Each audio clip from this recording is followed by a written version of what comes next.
আসসালামু আলাইকুম রহমতুল্লাহ। কেমন আছেন আপনারা সবাই? আজকে আমাদের জ্যামিতির ধারাবাহিক ক্লাসের মধ্যে 3 নাম্বার ক্লাস। আজকে আমরা করব ত্রিভুজের পার্ট 2। গত 2টা ক্লাসের জ্যামিতি আপনারা কেমন বুঝতে পারছিলেন?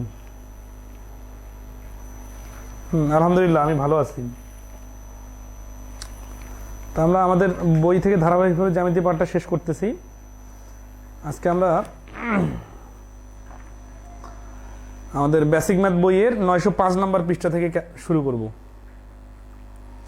তো এখানে ত্রিভুজের কেন্দ্র রিলেটেড কিছু প্রশ্ন আছে। এই আলোচনাটা করার পরে আমরা ত্রিভুজের প্রকারভেদ শুরু করব। তো এর আগের ক্লাস 2টা আপনারা কেমন বুঝতে পারছিলেন? একটু রেজাল্ট দিবেন আর কি, আপনাদের অবজারভেশনগুলো।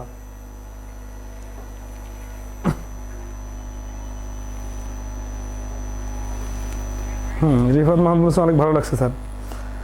আচ্ছা, জ্যামিতি কিন্তু খুব বেশি কঠিন বিষয় না, এটা আগে সবার আগে মাথায় মাইন্ডসেট আপ নিতে হবে। দেখা যাচ্ছে অনেকে মনে করেন যে ইজি প্রশ্ন, আসলে এই ইজিগুলাই তো আসে পরীক্ষায়, ঠিক আছে? জাস্ট হচ্ছে যে ধারাবাহিকভাবে প্রত্যেকটা বিষয় যেন আপনার মাথায় খেলে, এই বিষয়টা খুবই ইম্পর্টেন্ট।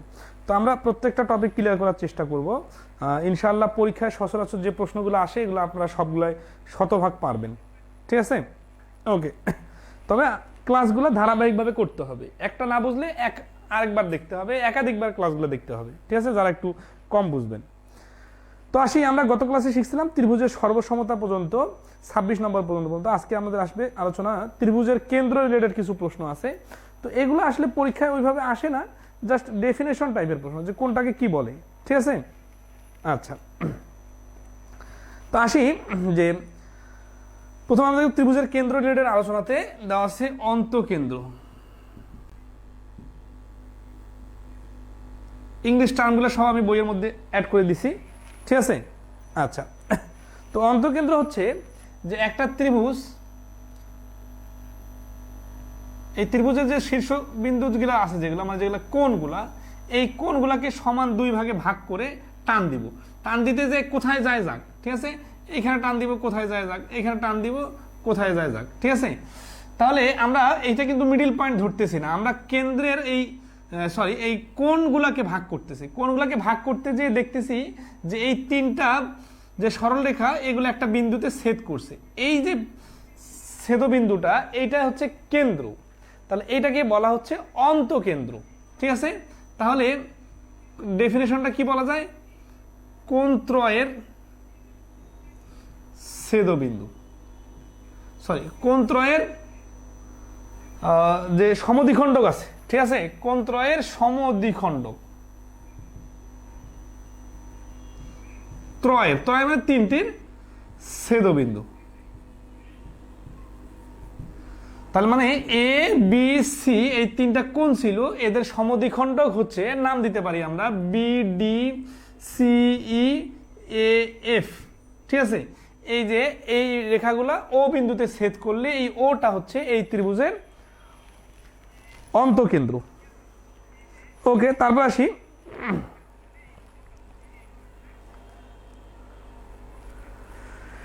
পরিকেন্দ্র। অন্তঃকেন্দ্র সবাই ক্লিয়ার? আচ্ছা, এখানে যা হচ্ছে যে টার্নিং পয়েন্ট আমি কিন্তু দেখা দিতেছি। অল্প কথা বললে আপনারা সহজে বুঝতে পারবেন, আর অল্প কথা না বলে যদি বেশি করে বোঝাই তাহলে বুঝতে একটু সময় লাগবে, ঠিক আছে? আচ্ছা, তাহলে আসি পরিকেন্দ্র।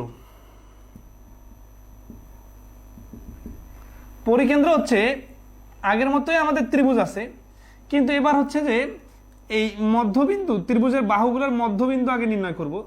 এই মধ্যবিন্দুর উপর আমরা লম্ব অঙ্কন করব। লম্ব মানে 90 ডিগ্রি, ঠিক আছে? এইটা 90 ডিগ্রি, এইটা হচ্ছে 90 ডিগ্রি, মানে আগে মধ্যবিন্দু অঙ্কন করে 90 ডিগ্রি অ্যাঙ্গেলে, ঠিক আছে? 90 ডিগ্রি অ্যাঙ্গেলে ক্রস করতে যে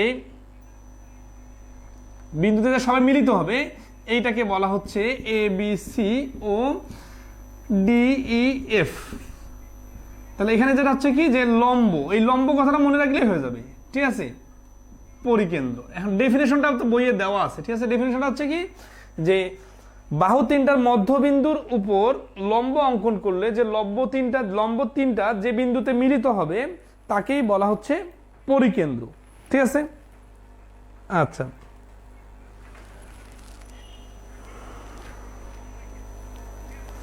আরো আসতে বলবো? আসতেই তো বলতেছি।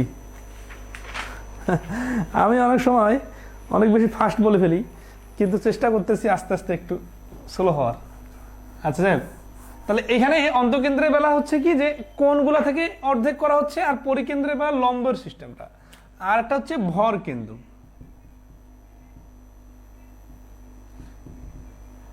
ভর কেন্দ্রের ক্ষেত্রে ডেফিনেশনটা হচ্ছে যে ত্রিভুজের শীর্ষবিন্দু থেকে বিপরীত ভর মধ্যবিন্দু সমগ্র সরলরেখা যে বিন্দুতে মিলিত হয় তাকে মধ্যমা বলে।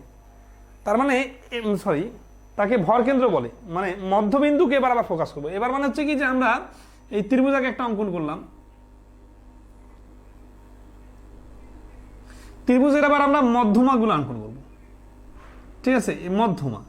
তো মধ্যমার ডেফিনেশনটা কি শিখছিলাম আমরা মধ্যমার অনুসিদ্ধান্তের ক্ষেত্রে, যে শীর্ষবিন্দু এবং মধ্যবিন্দুর যে যোগফল, ঠিক আছে, শীর্ষবিন্দু এবং বিপরীত পাশের ভূমির মধ্যবিন্দুর যোগফল, তার মানে এখানে শীর্ষবিন্দুর অর্ধেক, এখানে অর্ধেক। ঠিক আছে, তার মানে এটা আসে মিডিলে লাগবে, এই মিডিল আর এখানেও মিডিল। ঠিক আছে, এই মিডিল হবে, অর্থাৎ দুই পাশে আমাদের কেয়ার করতে হবে। ঠিক আছে, এটা মিডিল, এটা মিডিল, এই কেয়ার করতে যে তার মানে এখানে মধ্যমা তৈরি হয়েছে। এই মধ্যমাটা, তিনটা যে মধ্যমা, এই মধ্যমাগুলো যে বিন্দুতে ছেদ করবে তখন এগুলোর নাম দিব আমরা A B C D E F.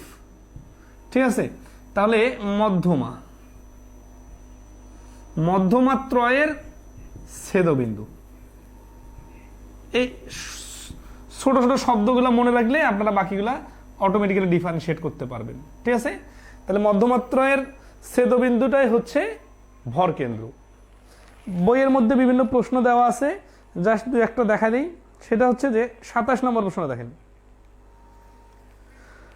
27 নম্বর প্রশ্ন বলছে যে কোন ত্রিভুজের, এগুলো পরীক্ষায় আসা প্রশ্ন, কোন ত্রিভুজের তিন কোণের সমদ্বিখণ্ডক গুলো যে বিন্দুতে ছেদ করে তাকে বলে। তিন কোণ, আবার কোণগুলো সমদ্বিখণ্ডক, তাহলে কোণের সাথে রিলেটেড যেগুলো সেগুলো হচ্ছে অন্তকেন্দ্র। আবার 28 নম্বর কি বলছে দেখেন, 21 সালের প্রশ্ন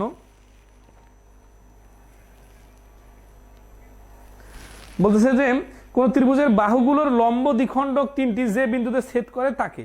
লম্ব দ্বিখণ্ডকের কথা যখন আসবে তখন হচ্ছে কি পরিকেন্দ্র।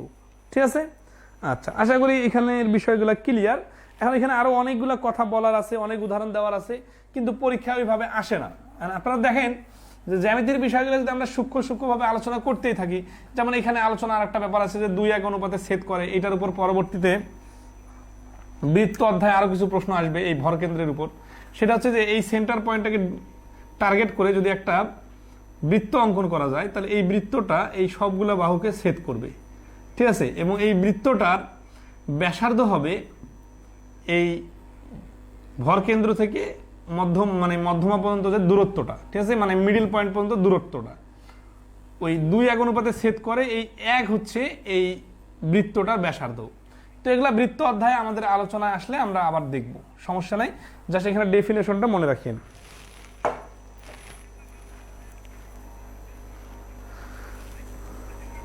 কোন ত্রিভুজের শীর্ষবিন্দু দিয়ে অঙ্কিত বৃত্তটি কেন্দ্রকে বলে?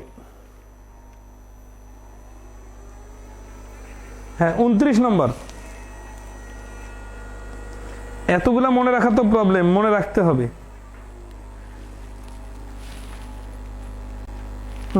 29 নম্বরে অ্যান্সারটা মিস্টেক ছিল, এটা হবে ঘ। খ দেওয়া আছে পরিকেন্দ্র হবে না, এটা ঘ হবে 29 নম্বরে। আচ্ছা ওকে, এরপরে আমাদের আলোচনার বিষয় দেওয়া আছে বইয়ের মধ্যে, যেহেতু বই থেকে সিকোয়েন্সিয়ালি আগাচ্ছি। ত্রিভুজের প্রকারভেদ। ত্রিভুজের প্রকারভেদে ত্রিভুজকে আসলে কয়েকভাবে প্রকারভেদ করা, মানে ক্লাসিফাইড করা যায়।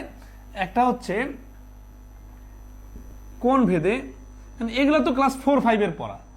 এখন এই 4-5 এর পড়া এখন হচ্ছে যে বিষমবাহু ত্রিভুজ কাকে বলে, এই টাইপের আলোচনাতে আমি যাচ্ছি না।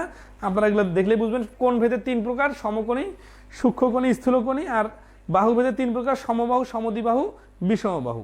এখন আসি সমকোণী ত্রিভুজের উপর সব থেকে প্রশ্ন বেশি আসে। ঠিক আছে, কারণ সমকোণী ত্রিভুজের সাথে পিথাগোরাসের রিলেশন আছে, সমকোণী ত্রিভুজের উপর কোণের উপর প্রশ্ন আসে, সমকোণী ত্রিভুজের সাথে ত্রিকোণমিতির রিলেশন আছে, সমকোণী ত্রিভুজের সাথে হচ্ছে যে বাহুগুলার রেশিও আকারে সাজানো যায়। এরকম অনেকগুলো বিষয় থাকার কারণে সমকোণী ত্রিভুজের উপর প্রশ্নগুলো সাধারণত বেশি আসে। ঠিক আছে, আচ্ছা তাহলে আসি আমরা সমকোণী ত্রিভুজের বৈশিষ্ট্যগুলো দেওয়া আছে এখানে। সমকোণী ত্রিভুজের বৈশিষ্ট্য অনেক কিছু জানার কিছু নাই, বেসিক জিনিস দেখেন, বেসিক যেটা আর কি কনফিউশন লাগে। সমকোণী ত্রিভুজের একটা কোণ, মানে আমরা এখন সমকোণী ত্রিভুজ নিয়ে আলোচনা করব। বিস্তারিত ক্লাসিফিকেশনটা দেখাইলাম না, কারণ ওগুলো দেখাইতে গেলে মনে হচ্ছে আমি ক্লাস 5-6 এর বাচ্চা পড়াচ্ছি। আসলে কি আপনারা 5-6 এর কেউ না? আপনাদের স্টুডেন্ট আছে অনেকে, আর অনেক সিনিয়র। ঠিক আছে, আসি সমকোণী ত্রিভুজে কি হচ্ছে। সমকোণী ত্রিভুজ হচ্ছে একটা কোণ 90 ডিগ্রি, এটা সবাই জানি। 90 ডিগ্রির বিপরীতটা হচ্ছে অতিভুজ, অতিভুজটা হচ্ছে সব থেকে বড় বাহু। এখানে একটা টার্নিং পয়েন্ট শেখার আছে, সেটা হচ্ছে কি যে এই সমকোণ সংলগ্ন যে বাহু দুটো আছে, এই দুটার অনেকে মনে করে এটা লম্ব আর এটা ভূমি। বিষয়টা কিন্তু এরকম না। বিষয়টা হচ্ছে এই নিচ থেকে দেখলে অথবা ত্রিভুজটাকে আমি ঘুরাই দেই, তাহলে এইটা লম্ব আর এটা ভূমি হতে পারে। তার মানে আমাদের এখানে আলোচনার বিষয়টা হচ্ছে যে সমকোণের বিপরীত বাহুটাকে অতিভুজ বলা হয়, আর সমকোণ সংলগ্ন যে কোনো বাহুকে লম্ব, একটিকে লম্ব ধরলে অন্যটিকে অতিভুজ ধরতে হবে। এখন এটা আমি যদি যে কোনোটাকে লম্ব, যে কোনোটাকে একটাকে লম্ব ধরলে একটাকে ভূমি ধরতে হবে, যে কোনোটাকে লম্ব বা যে কোনোটাকে ভূমি বলতে পারি। ঠিক আছে, ওকে। আর পিথাগোরাসের যে টেকনিকটা সেটা তো আমরা সবাই জানি যে এ বি সি, তাহলে এই অতিভুজের উপর অঙ্কিত বর্গ, এই বড় বর্গটা, এইটা হচ্ছে এই যে ছোট ছোট দুইটা বর্গ অঙ্কন করলাম, এই দুটা বর্গের মানে এই দুটা মিলে যতটুকু জমি আছে এই জমিটা ততটুকু। জমি মানে কি? জমি মানে তো হচ্ছে শুধু 5 মিটার 10 মিটার বললে হবে না, এখানে বর্গ মিটার আকারে বলতে হবে, মানে ক্ষেত্রফল বলতে হবে। তার মানে বিষয় হচ্ছে এটার নাম হচ্ছে এসি স্কোয়ার ইকুয়াল টু এই যে A B square plus BC square. তাহলে এই যে স্কোয়ারগুলো মানে কি? স্কোয়ারগুলো মানে হচ্ছে এটা বর্গ একক। ঠিক আছে, প্র্যাকটিক্যালি দেখাই দিই। ধরেন এটা 3, এটা 4, এটা 5, তাহলে হচ্ছে যে এখানে 5-এর উপর স্কোয়ার, এটা হচ্ছে 25 মিটার, এটা 25 বর্গ মিটার এই বড় জমিটার ক্ষেত্রফল। আর ছোট জমিটার ক্ষেত্রফল হচ্ছে 4 স্কোয়ার মানে 16 বর্গ মিটার, আর এটা হচ্ছে 3 স্কোয়ার মানে হচ্ছে 9 বর্গ মিটার। 9 আর 16 যোগ করলে হচ্ছে 25। তাহলে দেখেন এই দুইটার ক্ষেত্রফল যোগ করলে যা হবে, বড়টার এককভাবে ক্ষেত্রফল যোগ করলে তাই হবে। এটার উপর আরো আলোচনা আছে, আমরা পরে সামনে আগাবো। ঠিক আছে, ওকে। এখন আসি সমকোণী ত্রিভুজের ক্ষেত্রফলের সূত্র কি? ক্ষেত্রফলের সূত্র হচ্ছে হাফ গুণন ভূমি গুণন উচ্চতা। ঠিক আছে, এটা হচ্ছে সমকোণী ত্রিভুজের ক্ষেত্রফলের সূত্র, বইয়ের মধ্যে কিন্তু সুন্দরভাবে দেওয়া আছে আলোচনাগুলো। এখন আসি 2-এর কতে আমাদের 30 থেকে 34 পর্যন্ত অনেকগুলো সমকোণ সংক্রান্ত প্রশ্ন দেওয়া আছে, কিন্তু সবগুলোই অনেক সহজ। এই জন্য আমরা জাস্ট 2-একটা প্রশ্ন দেখি।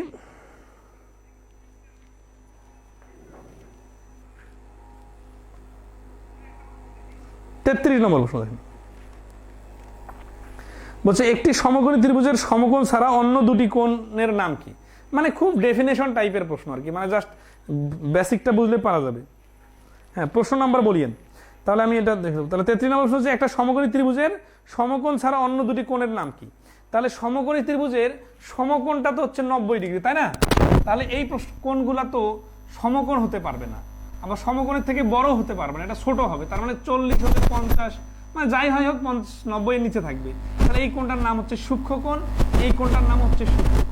ঠিক আছে, তাহলে এই ভিত্তিতেই 34 নম্বর প্রশ্নটা দেখেন। 33-এর প্রশ্নের অ্যান্সার হচ্ছে সি। 34 নম্বর হচ্ছে সমকোণী ত্রিভুজের সূক্ষ্মকোণ দ্বয়ের সমষ্টি কত? সূক্ষ্মকোণ দ্বয়ের সমষ্টি তো অবশ্যই সূক্ষ্মকোণ দ্বয়ের সমষ্টি দুইটা মিলে তো অবশ্যই আবার 90 ডিগ্রি হবে, কারণ একটা কোণ যদি সমকোণ হয় অন্য দুইটা কোণ যোগ করলে তো 90 ডিগ্রি হবে।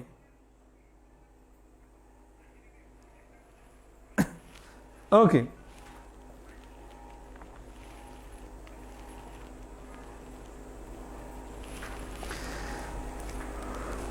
এখন এই সমকোণী ত্রিভুজের সহজ সহজ অনেকগুলো প্রশ্ন আছে, এগুলো আমরা একটু স্কিপ করতেছি। হ্যাঁ, আপনারা নিজে থেকে ট্রাই করবেন, আমরা কোয়ালিটি প্রশ্নের চেষ্টা করব। 38 নম্বর প্রশ্ন দেখেন,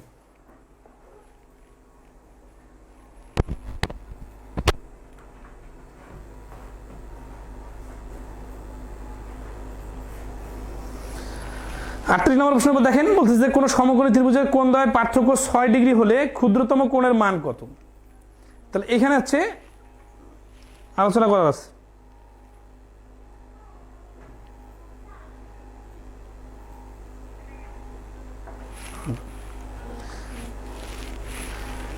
বলতেছে যে কোন সমকোণী ত্রিভুজের কোণ দ্বয়ের পার্থক্য 6 ডিগ্রি হলে ক্ষুদ্রতম কোণের মান কত?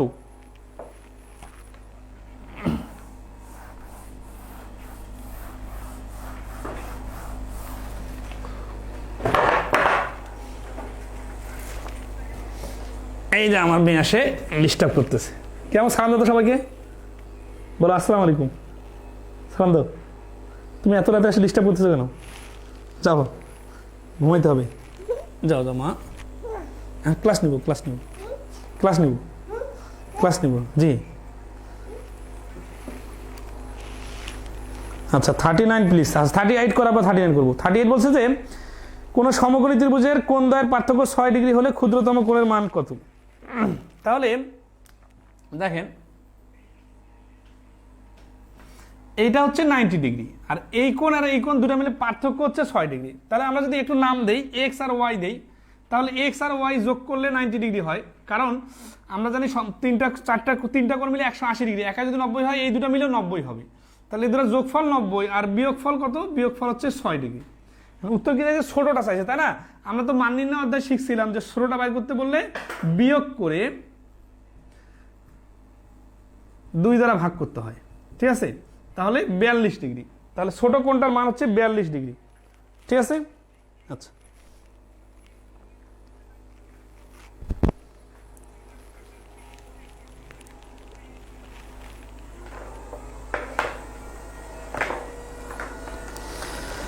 তাহলে 39 নম্বর একজন করতে বলছেন। 39 নম্বর প্রশ্নটা দেখেন একইভাবে হবে। একটি সমকোণী ত্রিভুজের সমকোণ ব্যতীত অপর দুটি কোণের পার্থক্য 5 ডিগ্রি হলে ক্ষুদ্রতম কোণের মান কত? এইগুলো ছোট ছোট জিনিস তো আমরা বীজগণিতের মান নির্ণয় অধ্যায়ে অনেক ভালোভাবে শিখছিলাম যে দুটা সংখ্যার সমষ্টি, দুটা সংখ্যার ব্যবধান দেওয়া থাকলে জাস্ট এখানে যে জিনিসটা হিডেন সেটা হচ্ছে কি যে এই সমকোণ ব্যতীত অন্য দুটা কোণের কথা যখন বলতেছে তখন বুঝে নিতে হবে যে এই দুটা কোণ যোগ করেও 90 ডিগ্রি। তাহলে এই দুটা কোণ যোগ করে যদি 90 ডিগ্রি হয় তাহলে বিয়োগ করে এখানে 6 ডিগ্রি আর 39 নম্বরটাতে 5 ডিগ্রি দিয়ে করলেই হয়ে যাবে, ঠিক আছে? ওকে, তাহলে একইভাবে 40, 41 এইরকম করে অনেক প্রশ্ন আসতে পারে, এগুলো করে নেবেন। 42 নম্বরটা দেখেন, 42 নম্বরটা হচ্ছে অনুপাত দেওয়া আছে।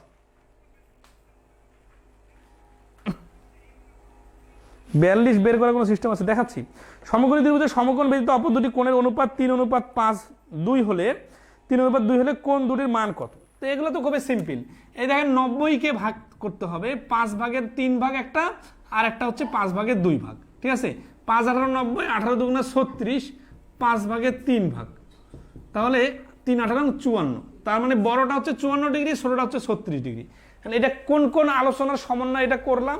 অনুপাতের ক্লাসে আপনাদের দেখা দিয়েছিলাম না যে অনুপাত দেওয়া থাকলে কি করতে হয়, ঠিক আছে? সেই অনুপাত অনুযায়ী কিন্তু এটা করলাম, ঠিক আছে? ওকে,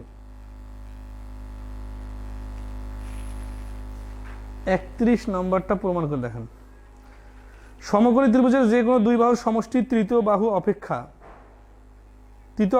বৃহত্তর। এটা তো সমকোণী না, শুধু যে কোনো ত্রিভুজের সমষ্টি হচ্ছে দুই বাহু সমষ্টি তৃতীয় বাহু অপেক্ষা বৃহত্তর হবে। ওকে, ক্লিয়ার? হ্যাঁ, তাহলে আসি নেক্সটে, আমরা আসি 43 নম্বরে তো একইভাবে আছে। আমরা এখন পিথাগোরাসের উপপাদ্য নিয়ে আলোচনা করব। বই থেকে সিকোয়েন্সিয়ালি করাচ্ছি দেখে কিন্তু অনেকগুলো স্কিপ করতে হচ্ছে, বা যেগুলোতে একটু কঠিন আছে সেগুলো করাচ্ছি, ঠিক আছে?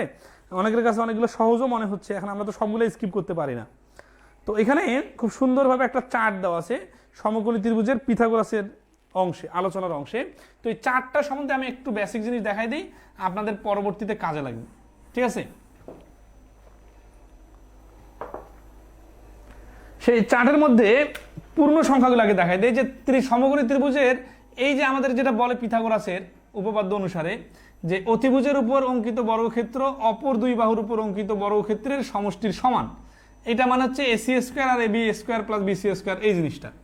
তো এখন আসি আমরা যদি সংখ্যা পূর্ণ সংখ্যা দিয়ে হিসাব করি তাহলে এটা 3 হচ্ছে, 4 হলে এটা 5 হবে। এখন 3 না হয় যদি 2 গুণ বেশি হয় মানে 6 হয়, তাহলে এটাও 2 গুণ বেশি হয়ে যাবে 8, আর এটাও 2 গুণ বেশি হয়ে যাবে 10। তার মানে কি যে বাহুগুলা হয় 3 4 5 হবে, অথবা 6 8 10 হবে, অথবা এখানে 3 3 9, 3 4 12, 3 5 15 হবে, অথবা 3 4 12, 4 চোখ 16, 4 5 20। এইভাবে মানে এই অনুপাতটাকে ইচ্ছা মতো বাড়ানো যাবে। বাড়ালে কি হবে বিষয়, এটার উপর কিন্তু পরবর্তীতে অনেকগুলো প্রশ্ন ত্রিকোণমিতিতে বা বিভিন্ন সময় লাগবে। সেটা হচ্ছে কি বলা থাকবে একটি সমকোণী ত্রিভুজের দুটি বাহু 9 এবং 12 হলে অপর বাহুটি কত। তাহলে এটা আপনার ক্যালকুলেশন করে 9 square plus 12 square root over এখানে হচ্ছে 81 প্লাস 144 সমান সমান 225 এর উপর রুট ওভার, ঠিক আছে, ইকুয়াল টু 15। এইভাবে বাইর করতে না চান যদি কেউ, মানে সময় নষ্ট করতে না চান, তাহলে এই বাহুটার অনুপাতটা মনে রাখলে হবে। এই বাহুটার অনুপাত বারবার এতগুলো অনুপাত মনে রাখার দরকার নাই, 3 4 5 মনে রাখলেই প্রতিবারে 1 2 3 4 5 গুণ করলে সমান হারে বাড়বে এই পরের অনুপাতগুলা, ঠিক আছে। ওকে, তাহলে এগুলো হচ্ছে রেশিও রিলেটেড। তাহলে এখন দেখেন যে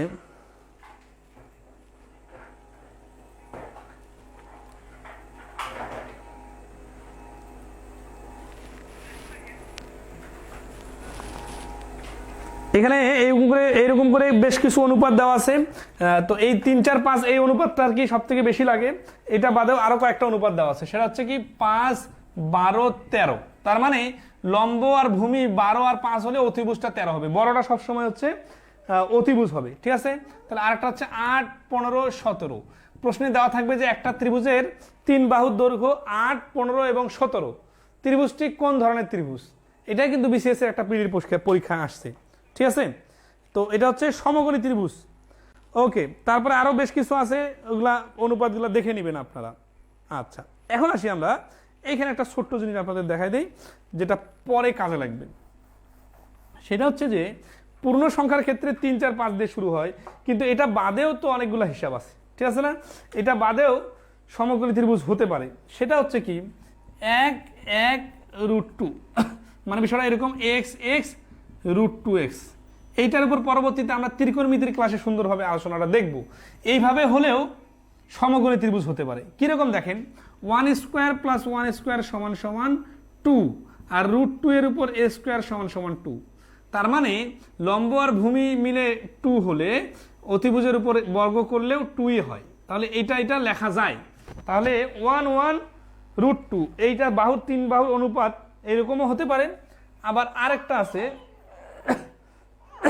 এরকম যদি হয় তাহলে এই অনুপাত অনুযায়ী একই সংখ্যা দিয়ে যদি আমি গুণ করি, যেমন 2 দিয়ে গুণ করি অথবা 3 দিয়ে গুণ করি, তাহলে কিন্তু 3 3 3 √2 এইভাবে করেও বাহুগুলোর অনুপাত নির্ণয় করা যায়। তাহলে এই মানটা মনে রাখলে বাকিগুলো নিজে থেকে পারা যাবে।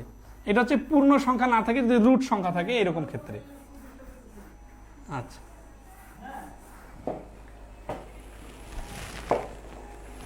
স্যার পিথাগোরাসের এই প্রমাণটি প্লিজ দেখান।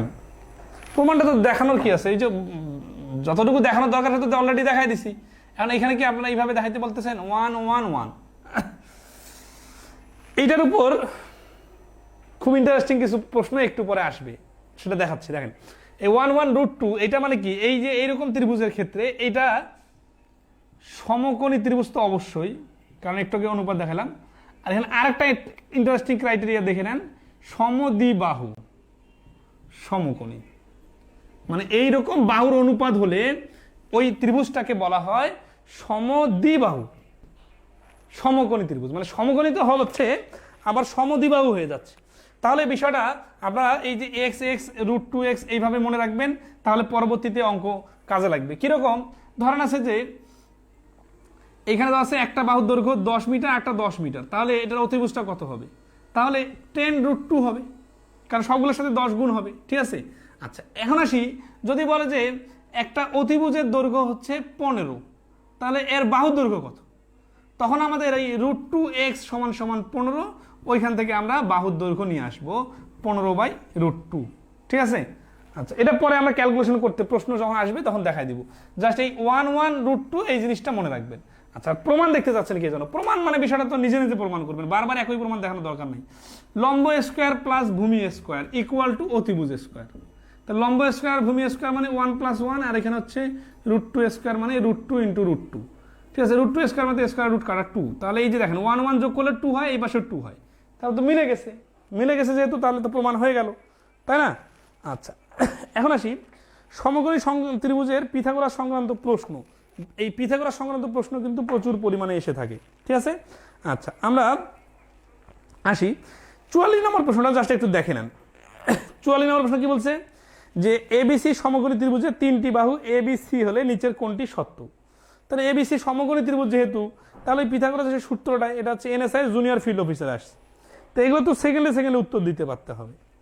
এখন আসি 45 নম্বর প্রশ্নটা, এটা অনেকে জানা না থাকলে পারবেন না। কিন্তু দেখেন 45 নম্বর প্রশ্নটা দেখেন, সাধারণত বাহুর দৈর্ঘ্য দেওয়া থাকলে পিথাগোরাসের স্টাইলে চিন্তা করবেন, কারণ বাহুর দৈর্ঘ্য থেকে পিথাগোরাসের প্রশ্নগুলো বেশি আসে। তাছাড়া আরেকটা আছে, সেটা হচ্ছে বিষমবাহু ত্রিভুজ হয়, সেগুলো আমরা পরে আলোচনাতে দেখে নিব। 45 নম্বর কি বলছে যে ত্রিভুজের বাহুগুলোর অনুপাত 1:1:2 হলে ত্রিভুজটি হবে। হ্যাঁ, অনেকে তো ওই যে পূর্ণ সংখ্যাগুলো জানা আছে কিন্তু 1:1√2 জানা নাই, তখন কিন্তু সমস্যা হয়ে যাবে। তো এই জন্য এটা হচ্ছে জেনে নেবেন, একটু আগে আলোচনা করলাম সমকোণী ত্রিভুজের ক্ষেত্রে 1:1√2 হয়। আচ্ছা দেখেন 46তম বিসিএস এর এই প্রশ্নটা 2020 সালেও আসছে, 37তম বিসিএস পিলিতেও আসছে। 46তম প্রশ্নটাকে একটু আগে আলোচনা করছিলাম। দেখেন 17 সেন্টিমিটার, 15 সেন্টিমিটার এবং 8 সেন্টিমিটার বাহু বিশিষ্ট ত্রিভুজটি হবে। তাহলে সমবাহু, সমদ্বিবাহু, সমকোণী আর স্থূলকোণী, ঠিক আছে? এইরকম প্রশ্ন আরো কয়েকটা আছে, এগুলো আপনারা দেখে নেবেন, ঠিক আছে? ওকে, তাহলে আমরা স্কিপ করি। স্কিপ করে আমরা চলে আসবো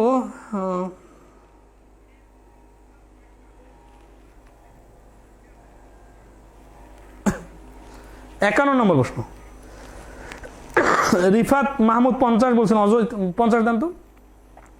50 বলছে যে এবিসি সমকোণী ত্রিভুজের বি কোণ সমকোণ এবং এবি সমান সমান এ, বিসি সমান সমান 2a হলে নিচের কোণটি সত্য।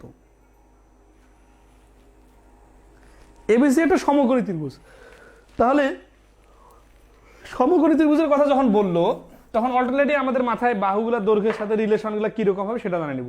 তাহলে এবিসি সমকোণী ত্রিভুজের বি কোণটা হচ্ছে সমকোণ, এবিসি এটা ত্রিভুজ, এই বি কোণ এটা হচ্ছে 90 ডিগ্রি। এরপরে বাহুর দৈর্ঘ্য কিভাবে দেওয়া আছে, এবি সমান এ, বিসি সমান 2a, মানে এটা এক যত দৈর্ঘ্য তার থেকে নিচেটা হচ্ছে ডাবল। এখন কি বলছে, নিচের কোণটি সত্য। দেন অপশনগুলোতে দেওয়া আছে এসি স্কোয়ার সমান 3a স্কোয়ার, এসি সমান √5a। তার মানে কি এসি এর সাথে সম্পর্ক, মানে এই বাহুটার সাথে সম্পর্ক। তাহলে এই বাহুটার সাথে সম্পর্ক কি হবে, এই বাহুটার সাথে সম্পর্ক হবে এইরকম, এসি স্কোয়ার ইকুয়াল টু এ স্কোয়ার প্লাস 2a স্কোয়ার। এটা কিভাবে হইলো, এটা কিন্তু এমনি এমনি যোগ করে দিলে হবে না, কিন্তু এগুলো কিন্তু স্কোয়ার আকারে যোগ করতে হবে। কারণ কি, কারণ এই বাহুটা সিরিয়াসলি খেয়াল করেন, এসি সমান সমান এবি প্লাস বিসি, এটা দিলে কিন্তু কনফিডেন্টলি ভুল সিস্টেম। কেন, কারণ অতিভুজের সমান দৈর্ঘ্য, এই দুটোর দৈর্ঘ্য যোগ করলে তো অতিভুজের সমান হবে না, বেশি হবে। আসলে পিথাগোরাসের সিস্টেমটা কি, পিথাগোরাসের হচ্ছে যে এই অতিভুজের উপর অঙ্কিত বর্গ, বর্গ মানে তো এসি শুধু না, AC square equal to AB square equal to BC plus BC square, তার মানে স্কোয়ার আকারে থাকতে হবে। আর এগুলো যদি না থাকেন তাহলে কিন্তু ভুল করবেন, ঠিক আছে? তাহলে আসি এখন আমাদের এখানে এসি স্কোয়ার, তাহলে এ স্কোয়ার প্লাস 2a স্কোয়ার আছে না, তাহলে এ স্কোয়ার 2a স্কোয়ার মানে পুরোটার উপর বাহুর উপর স্কোয়ার, তার মানে 4a স্কোয়ার, তার মানে 4টা এ স্কোয়ার, একটা স্কোয়ার মিলে হচ্ছে 5টা এ স্কোয়ার। এটা হচ্ছে এসি স্কোয়ারের মান। এখন অপশনগুলোর মধ্যে দেখেন কোথাও AC square equal two 5a square দেওয়া নাই। তাহলে আসি আমরা এসি যদি শুধু বাই করি, তাহলে এই স্কোয়ারটা ওই পাশে যে রুট ওভার হয়ে যাবে। তাহলে 5a স্কোয়ারের উপর রুট ওভার মানে √5 উপর রুট, আবার এ স্কোয়ারের উপর রুট, স্কোয়ারের উপর রুট করার কারণে স্কোয়ারটা কেটে গেল, তাহলে থাকলো কি √5 আর এটা আলাদাভাবে থাকলো। তার মানে এসি এর মান হবে √5a। এইটা খ নম্বর অপশনে দেওয়া আছে। তাহলে এই প্রশ্নের অ্যান্সার হচ্ছে খ। দেখেন আমরা কিন্তু যে প্রশ্নগুলো সমাধান করি অধিকাংশ বিভিন্ন পরীক্ষা আসা, আমি চাইলে বিভিন্ন বই থেকে অনেক এলোমেলো প্রশ্ন নিয়ে আসতে পারি, কিন্তু পৃথিবীর সব কিছু আপনি শিখে শেষ করে দিলে তো শেষ করে দেওয়া সম্ভব না, ঠিক আছে না? যেগুলো রিলেভেন্ট পরীক্ষা আসার মতো সেগুলো দেখবেন, ঠিক আছে? মামা 51 নম্বর প্রশ্ন, 50 নম্বর। জাভেদ আলম পুলক বলছেন দিচ্ছেন 51 নম্বর ম্যাথ আর বলছেন 50 নম্বর, বুঝলাম না, বইয়ের সাথে ম্যাথ মিলছে না। না, আমি 50 নম্বরটা স্কিপ করতে চাইলাম, একজন 50 নম্বরটা করতে বললো, কিন্তু অলরেডি আমরা 51 নম্বর দিয়ে দিচ্ছি, একটু কারেকশন করে নেওয়া হলো। এতটুকু ধৈর্য যদি না থাকে, তাহলে স্ক্রিনে যদি প্রশ্ন দেখা না যাইতো, তাহলে এই মুখে মুখে বলে প্রশ্ন সমাধান করলে কেমন হইতো? স্যার 59 নম্বরটা ভালো করে বুঝতেছে, 69 নম্বরটা, 69 নম্বরে আসি, সমস্যা নাই, ক্লিয়ার করে দিব। আচ্ছা তাহলে আসি, এটা যদি ক্লিয়ার হয়ে থাকে তাহলে একইভাবে আমাদের 51 নম্বর প্রশ্নটা আপনারা নিজে থেকে করবেন। করে ফেলেন তো কয়েক সেকেন্ডে, দেখেন তাড়াতাড়ি পারতেছেন কিনা। 51 নম্বর কিভাবে দ্রুত করা যায় দেখেন, 51 নম্বরটা উত্তর দিয়ে বলেন। আমি কিন্তু খুব ছোট্ট বিষয়গুলোতে সর্বোচ্চ ফোকাস করতেছি এবং এখানে ভুল হওয়ার সমূহ সম্ভাবনা আছে, এই জন্য সর্বোচ্চ গুরুত্ব সহকারে বলতেছি। কারণ আমি কি বলবো গুরুত্ব দেন গুরুত্ব দেন গুরুত্ব দেন, 3বার বলবো তারপরে আপনি গুরুত্ব দিবেন, নাকি বলছি এটাই গুরুত্ব দিতে হবে সোজা হিসাব? আর না বুঝলে তো আপনারা পরীক্ষার হলে যে কনফিডেন্টলি ভুল উত্তর দিয়ে আসে তারপরে মাথায় আসেন, তখন আমার কথা মনে করিয়েন, ঠিক আছে? কারণ যে জায়গাগুলোতে মিস্টেক হতে পারে আমি ওগুলোতে গুরুত্ব দিয়ে বলে দিচ্ছি। আচ্ছা 51 নম্বরে কি হচ্ছে যে ভূমি 4 আর অতিভুজ 6 হলে উচ্চতা কত? তাহলে দেখেন এই যে ভূমি 4 অতিভুজ 6 হলে উচ্চতা কত, তাহলে আমরা জানি না উচ্চতা কত, কিন্তু এখানে সিস্টেমটা 6x² - 4x² উপর √ ওভার। তার মানে মাইনাস কেন করতে হবে? কারণ অতিভুজটা বড় আর এটা বর্গটা মাইনাস করতে হবে, আর এটা তো ab² এর মান বাইর হবে 6² - 4² দিলে, আর এটা যদি √ ওভার দিয়ে দেই a² ওই পাশে √ ওভার হয়ে যাবে।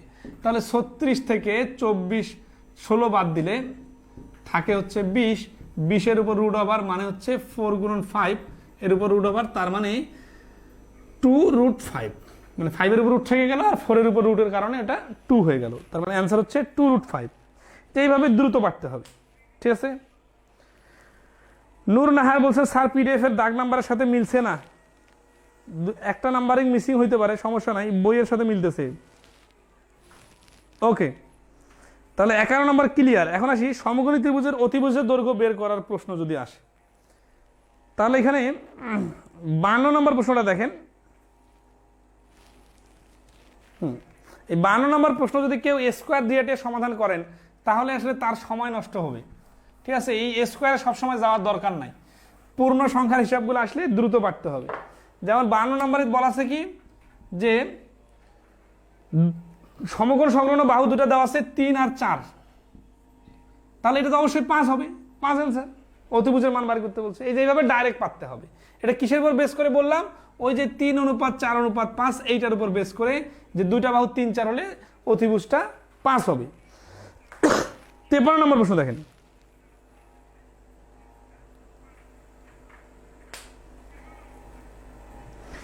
দুইয়ের গ জ্যামিতিক প্রমাণটি, 2 এর গ জ্যামিতিক প্রমাণ।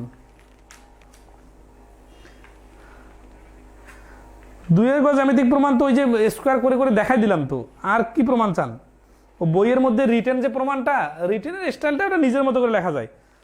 ছোটবেলায় তো ওটা অনেক বেশি মুখস্থ করাই করে আমাদের মাথা গরম করে দিছিল, বুঝে বুঝে নিজের মতো করে লেখা যায়, যা সেখানে সংখ্যা দেওয়ার কারণে ইজিলি বোঝা গেল। সংখ্যা না থাকলে এসি এবি বিসি এগুলো এইভাবে বারবার লিখতে হবে, ঠিক আছে?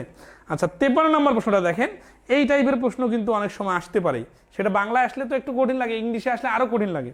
তো 53 নম্বরটা দেখেন, বলছে যে একটা সমকোণী ত্রিভুজের ভূমির দৈর্ঘ্য লম্বের দৈর্ঘ্য অপেক্ষা 1 মিটার কম। এই যে ভূমির দৈর্ঘ্য লম্বের দৈর্ঘ্য, এখানে উল্টাপাল্টা করে লম্বের দৈর্ঘ্য ভূমির দৈর্ঘ্য, মানে ভাষাটা পড়তে পড়তে গুলায় ফেলা যাবে না। টার্নিং পয়েন্টটা যেখানে মিস্টেক হতে পারে ওই জায়গাটাতে বেশি কেয়ারফুল থেকে পড়তে হবে, ঠিক আছে? তাহলে আরো একবার রিডিং পড়েন, এবং ইংরেজিতে আসলেও যেন এই বিষয়গুলো উল্টাপাল্টা না লাগে। তাহলে হচ্ছে কি যে একটি সমকোণী ত্রিভুজের ভূমির দৈর্ঘ্য লম্বের দৈর্ঘ্য অপেক্ষা 1 মিটার কম, তাহলে ভূমিটা 1 মিটার কম লম্বের থেকে। তাহলে আসে বিষয়টা এরকম না, যেটা যদি এক্স হয় এটা হবে x-1। তারপর কি বলতেছেন? এবং লম্ব অপেক্ষা অতিভুজ 1 মিটার বেশি হলে, তাহলে এই লম্বের থেকে অতিভুজ 1 মিটার বেশি মানে x+1। ত্রিভুজটির অতিভুজের দৈর্ঘ্য কত? তাহলে খেয়াল করেন যে এদের সাথে ডিফারেন্স 1, এর সাথে ডিফারেন্স 1, তাহলে 1 ডিফারেন্স আছে বাহুগুলোর অনুপাতের কোনটার সাথে? 3 4 5 এর সাথে দেখেন ডিফারেন্স কিন্তু 1 করে আছে। তার মানে এইখানে হবে 4, এইখানে হবে 3, আর এইখানে হবে 5। তাহলে দেখেন 3 এর থেকে এটা 1 বেশি, এটার থেকে এটা 1 বেশি। ধরতে পারছেন বিষয়টা? আচ্ছা এখন আসি, যদি আপনি লিখিত আকারে করতে চান তাহলে কি করবেন? ধরি লম্ব x, তাহলে ভূমি x-1, অতিভুজ x+1। তাহলে প্রশ্ন মতে সাজাইতে হবে কিভাবে? প্রশ্ন মতে সাজাইতে হবে x+1 whole square equal to x² plus x-1 whole square. তারপরে লিখে লিখে ক্যালকুলেশন করে x এর মান বের করতে হবে, ঠিক আছে? কাহিনী তো সেম। তাহলে ওই রেশিও আকারে চিন্তা করলে কিন্তু দ্রুত অ্যান্সার বের হবে। 53 নম্বরটা কি সবাই ক্লিয়ার কিনা একটু জানাবেন। 53 নম্বর যদি ক্লিয়ার হয়ে থাকে তাহলে একইভাবে 54 নম্বরটাও ক্লিয়ার হয়ে যাবে। 54 নম্বরটা দেখেন। এই কথাগুলো বা প্রশ্নগুলো অনেক ইজি মনে হতে পারে, কিন্তু এগুলাই পরীক্ষা সব থেকে বেশি আসে, ঠিক আছে? 54 নম্বর বলতেছে কি যে একটি সমকোণী ত্রিভুজের লম্ব ভূমি অপেক্ষা 2 centimetre, M A Hasan again, অ্যাগেনের তো কিছু নাই ভাই, এই যে সম্পর্কগুলো তো আমি একবার সুন্দরভাবে রিডিং করে বসাই দিছি, তারপরে আবার বললাম যে ডিফারেন্সটা এর সাথে এর ডিফারেন্স 2, কিন্তু এইভাবে ভাবেন এর থেকে এর 1 বড়, এটা থেকে এটা 1 বড়, তার মানে সবগুলোর সাথে সবগুলোর ডিফারেন্স 1 করে বাড়বে। তাহলে আমাদের যদি ত্রিভুজ সমকোণী ত্রিভুজের বাহুগুলোর অনুপাত আকারে চিন্তা করি, তাহলে 3 4 5 নিলে 1 করে ডিফারেন্স তৈরি হয়। তাহলে এখানে অ্যান্সার হচ্ছে 3 4 5-এর মধ্যে অতিভুজ যেহেতু চাইছে, তাহলে মিটার বেশি হলে ত্রিভুজটা অতিভুজের দৈর্ঘ্য কত? অতিভুজ অবশ্যই 5 হবে। তাহলে 54 নম্বর অ্যান্সার কত বলেন তো? 54 নম্বর অ্যান্সার হচ্ছে একটি সমকোণী ত্রিভুজের লম্ব ভূমি অপেক্ষা 2 সেন্টিমিটার ছোট। লম্ব ভূমি অপেক্ষা 2 সেন্টিমিটার ছোট, লম্ব ছোট, এবার ভূমি বড়, তাহলে ভূমি বড় লম্ব ছোট, তাহলে ছোট মানে -2, কত ছোট? 2 ছোট। এরপরে কি বলতেছে? কিন্তু অতিভুজ ভূমি অপেক্ষা 2 মিটার বড়, তাহলে এই অতিভুজটা এবার 2 বড়, কার থেকে বড়? ভূমির থেকে 2 বড়। এই রিলেশনটা আগে ধরে ফেলতে হবে। তার হচ্ছে অতিভুজের দৈর্ঘ্য কত?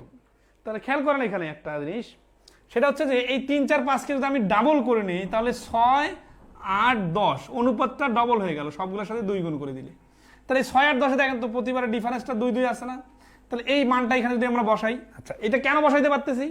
এর কারণটা হচ্ছে ওই যে শুরুতে ক্লিয়ার করে দিয়েছিলাম যে সমকোণ সংলগ্ন বাহু দুটার যে কোনোটাকে লম্ব অথবা ভূমি বলা যায়, কিন্তু অতিভুজটা সমকোণের বিপরীত এবং সব থেকে বড় হয় সব সময়।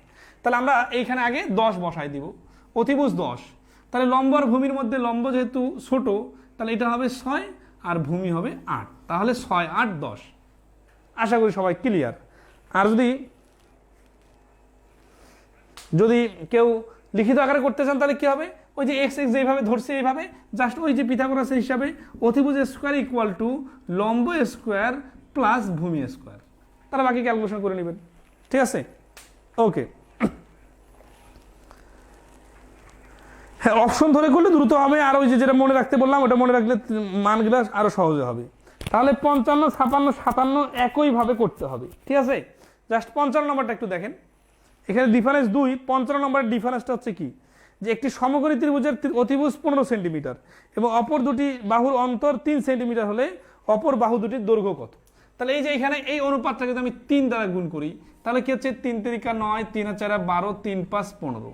ঠিক আছে, তাহলে 9 12 15, 9 12 15 যদি হয়, তাহলে আসতেছি যে এখানে রিলেশনটা কি হচ্ছে? ডিফারেন্স 3 এবং অতিভুজ 15 চলে আসছে, তাহলে অন্য দুটো বাহু অবশ্যই 9 আর 12 হবে। আশা করি সবাই ক্লিয়ার। 57 নম্বরের কথা বলছেন। 57 নম্বরে কি বলছে? যে একটি সমকোণী ত্রিভুজের ভূমি 12, উচ্চতা 5 মিটার হলে এর অতিভুজ ভূমি অপেক্ষা কত মিটার বেশি? আগে অতিভুজটা বাইর করেন। 12 5 হলে কি হয়? 12 5 হলে 13 হয়। আর যদি এটা নাও বুঝতে পারেন তাহলে সমস্যা নাই, আগে আসি আমরা 12 স্কোয়ার প্লাস 5 স্কোয়ার এর উপর রুট ওভার দিলে অতিভুজ বাইর হবে। এটা ডাইরেক্ট করার সিস্টেম কি? ডাইরেক্ট করার সিস্টেম হচ্ছে যে আমরা জানি অতিভুজ স্কোয়ার সমান সমান লম্ব স্কোয়ার ভূমি স্কোয়ার, তো এই দুটো যোগ করে এর উপর রুট ওভার হবে, এই এসিটা এই পাশে স্কোয়ারটা ডান পাশে চলে গেলে, তাহলে 144 প্লাস 25 সমান সমান 169, এর উপর রুট ওভার মানে হচ্ছে 13, তাহলে এসি এর মান হচ্ছে 13। ঠিক আছে, আচ্ছা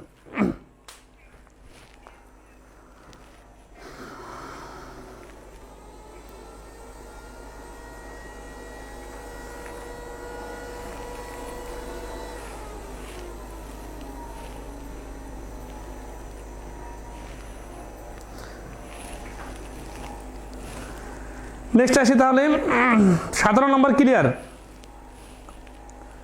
56 নম্বরটা অনুপাত দেওয়া আছে, অনুপাত দেওয়া থাকলে তো কাহিনী একই। একটি সমকোণী ত্রিভুজের অতিভুজের দৈর্ঘ্য 25 ফুট, তাহলে দেখেন অতিভুজটা 25 ফুট, তাহলে অতিভুজে 25 বসাই দিলাম। এখন এই পাশে কি হবে জানি না, কিন্তু দেওয়া আছে এই পাশে 56 নম্বরটা 4 আর 3। ঠিক আছে না, 4 আর 3 হচ্ছে বাহু দুটোর অনুপাত।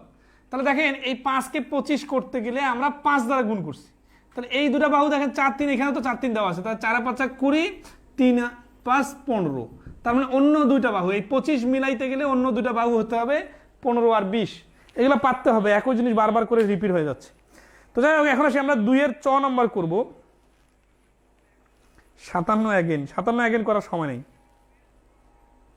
ও 57 কত বেশি চাইছে ওইটা এখন বিয়োগ করে নেন। আপনার কাছে 50 টাকা আছে, আমার কাছে 70 টাকা আছে, কার কাছে কত টাকা বেশি আছে?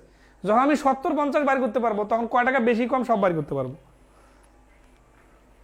বলছি অতিভুজ ভূমি অপেক্ষা কত মিটার বেশি, মানে 1 মিটার বেশি। 12 5 13 না, এখানে 12 5 13 বার হয়েছে, তাহলে 13 হচ্ছে অতিভুজ ভূমি থেকে 1 মিটার বেশি। আমি তো বলে নাই 13 অ্যান্সার। ওকে, নেক্সট আসি। সমকোণী ত্রিভুজের ক্ষেত্রফলের কথা বললে তাহলে দেখেন এখানে 59 নম্বরটা দেখি। বলছে একটি সমকোণী ত্রিভুজের সমকোণ সংলগ্ন বাহুদ্বয়ের দৈর্ঘ্য যথাক্রমে 6 সেন্টিমিটার এবং 8 সেন্টিমিটার, এর ক্ষেত্রফল কত?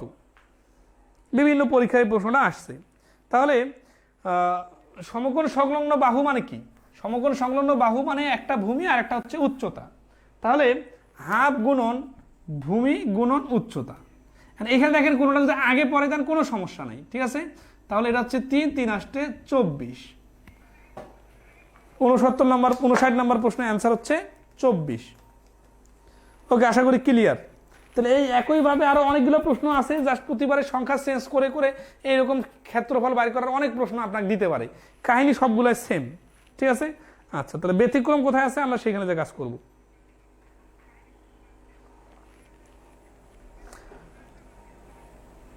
64 নম্বর প্রশ্ন দেখেন।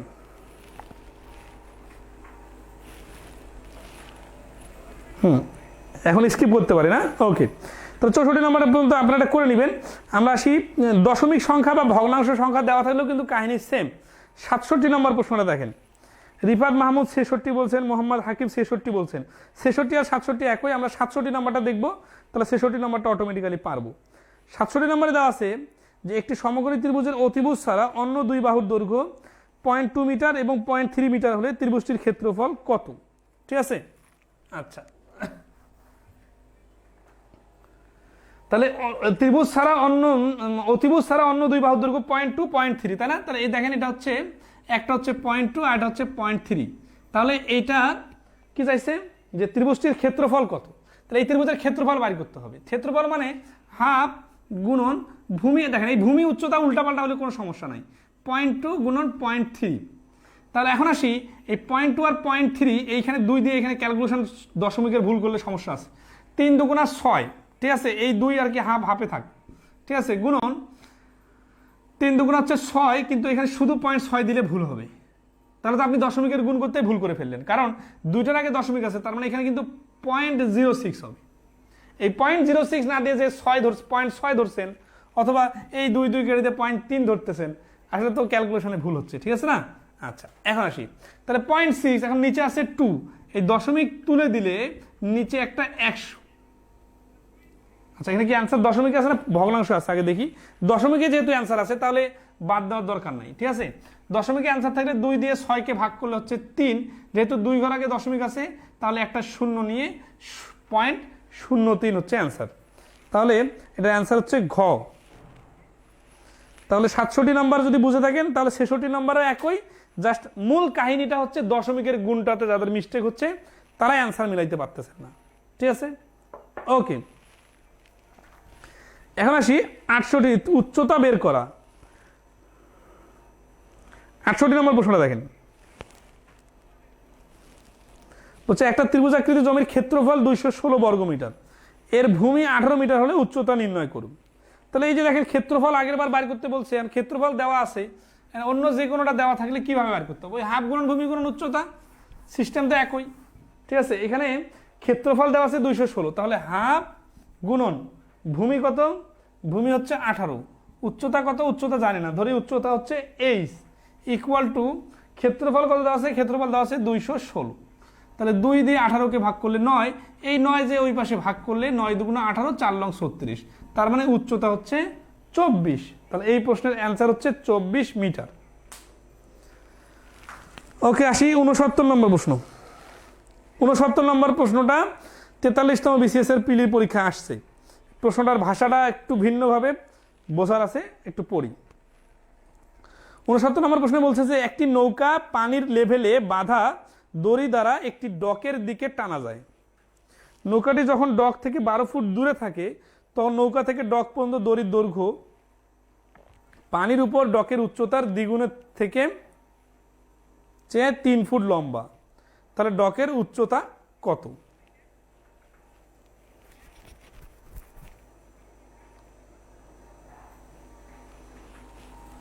69 নম্বরটা অনেকেই করতে বলছেন, আমি একটু বোঝাই দিই। ধরেন এটা হচ্ছে পানি, পানির উপরে এইখানে ধরেন আছে যে নৌকা আছে, নৌকার এইখানে ধরেন আছে দড়ি বাঁধা আছে, আর এইটা ধরেন আছে যে এটা পানি, ঠিক আছে, পানির এইখানে ডগ আছে, ঠিক আছে, ডগ নিচে কত আছে এটা কিন্তু আমরা জানি না। ডগ মানে মনে করেন একটা খুঁটি আছে, এই খুঁটির এইখানে এই দড়ি, নৌকার এই দড়িটা নিয়ে যে বেঁধে রাখা আছে। আপনারা প্র্যাকটিক্যালি চিন্তা করেন তো, গরু যেমন বাঁধা থাকে না খুঁটিতে, এরকম নৌকা যেমন বাঁধা থাকে খুঁটিতে, তাহলে নৌকাটার দড়িটা খুঁটিতে বাঁধা থাকে। আচ্ছা, তো এখন হচ্ছে কি বলতেছে, উত্তর কি চাইছেন, বলছে একটি নৌকা পানির লেভেলে বাঁধা দড়ি দ্বারা একটি ডকের দিকে টানা যায়। পানির লেভেলে মানে পানির সোজা একটা দড়ি দিয়ে টানা যায়। নৌকাটি যখন ডক থেকে 12 ফুট দূরে থাকে, তার মানে এই ডকটা থেকে নৌকাটা 12 ফিট দূরে আছে, এই যে এই ডিস্টেন্সটা হচ্ছে 12। এরপর কি বলতেছে, তখন নৌকা থেকে ডক পর্যন্ত দড়ির দৈর্ঘ্য পানির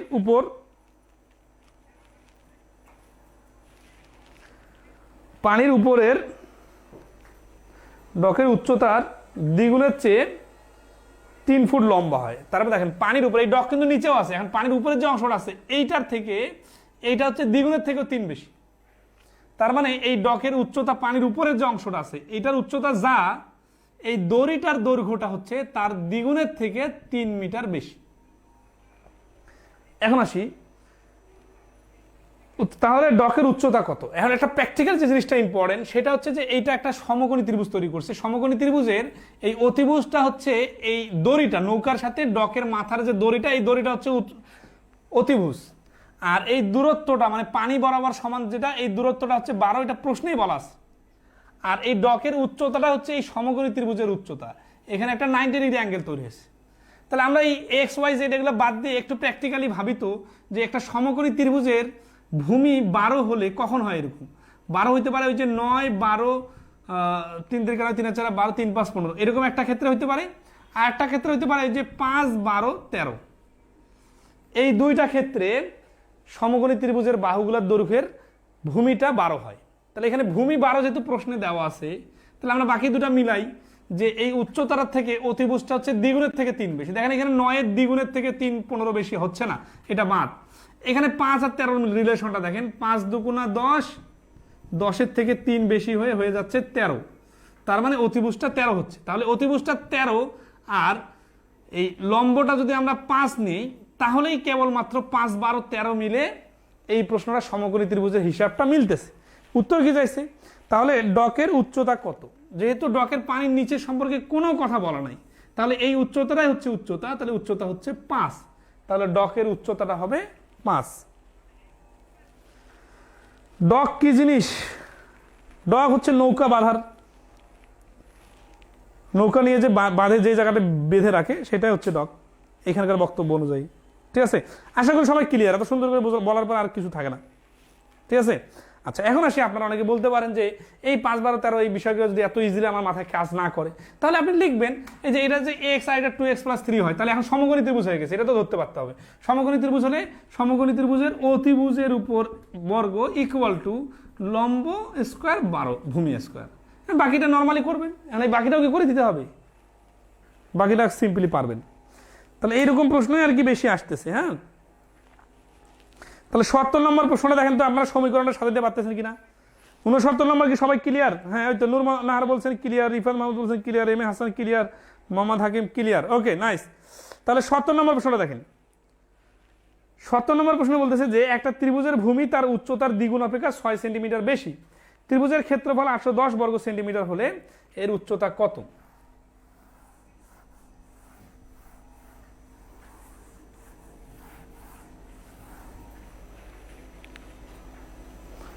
তাহলে একটা ত্রিভুজের ভূমি তার উচ্চতার দ্বিগুণ অপেক্ষা 6 সেন্টিমিটার বেশি। ত্রিভুজের ভূমি আর উচ্চতার যে রিলেশনটা, ঠিক আছে না? আচ্ছা, ভূমি আর উচ্চতা এর রিলেশনটা হচ্ছে কি, ভূমি তার উচ্চতার দ্বিগুণ অপেক্ষা 6 সেন্টিমিটার বেশি। তাহলে এটা x হলে এটা 2x + 6। আর কি বলছেন, ক্ষেত্রফল 810, এখন উচ্চতা কত? তাহলে হাফ গুণন ভূমি গুণন উচ্চতা, এটা ইকুয়াল টু 810। তাহলে এই হাফটা ওই পাশে যে হয়ে যাবে, তাহলে এখানে হচ্ছে 2x² + 6x মাইনাস 810 ডাবল হচ্ছে 1620 ইকুয়াল টু 0। তাহলে 2 দিয়ে কাটাকাটি করা যায়, ঠিক আছে? 2 দিয়ে যদি আমরা কাটাকাটি করে নিই তাহলে থাকতেছে কত, x square plus 3x minus 810। এরপরে হচ্ছে মিডল টার্ম করতে হবে। মিডল টার্ম কীভাবে করা যায়? মিডল টার্ম করা যায় যে x square plus 30x minus 27x minus 810 equal to 0। তাহলে এখান থেকে আমরা ডাইরেক্ট অ্যান্সার বলতে পারি এক্স সমান সমান 27। কীভাবে? কারণ এখানে একটা অ্যান্সার আসবে এক্স প্লাস 30, একটা অ্যান্সার আসবে এক্স মাইনাস 27। এই মাইনাস 27 ইকুয়াল টু 0 যেটা, সেটাই পরবর্তীতে মাইনাস 27টা ডান পাশে যে হয়ে যাবে প্লাস 27, এই জন্য 27 অ্যান্সার। ঠিক আছে? হ্যাঁ স্যার, রেশিওগুলো মেইন থিম। হ্যাঁ, রেশিওগুলো মেইন থিম। রেশিওগুলো যত ভালো পারবেন তত দ্রুত অ্যান্সার বলতে পারবেন। তবে আপনাকে প্র্যাকটিস করে করে বিষয়টা দখল নিয়ে আসতে হবে। ঠিক আছে? ওকে, তাহলে এরকম প্রশ্ন আরও আছে। এটা কি রেশিওতে বের করা যাবে? এটা রেশিওতে বের করা যাবে না, কারণটা হচ্ছে যে আপনার মাথার রেঞ্জ এতটা কাজ করবে না। ধরেন এটাতে কি হচ্ছে, এক্স এর মান 27 আসছে না, তাহলে এটা হচ্ছে 27। এটা যদি 27 হয় তাহলে এটা কত হচ্ছে, 27 দুগুণা 54 আর 6 60। এটা যদি 60 হয় তাহলে এটা কত হচ্ছে, এটা হচ্ছে এখানে দেখেন 27 আর 60-এর সাথে মিলাইতে গেলে এটার উপর বর্গ, এটার উপর বর্গ দিলে অনেক বড় সংখ্যা হয়ে যাচ্ছে। তার মানে যখন অনেক বড় সংখ্যা আসবে তখন তো আপনার নর্মাল ক্যালকুলেশনে মুখে মুখে হবে না। ঠিক আছে? জাস্ট ক্যালকুলেশন করে বাইর করতে হবে। সব তো ফু দিলে হয়ে যাবে না, ফু দিয়ে সব হলে তো আর শেখার পর পড়ার কিছু নাই। আচ্ছা, এখন আসি সমকোণী ত্রিভুজের পরিসীমা সংক্রান্ত প্রশ্ন। ঠিক আছে? আচ্ছা,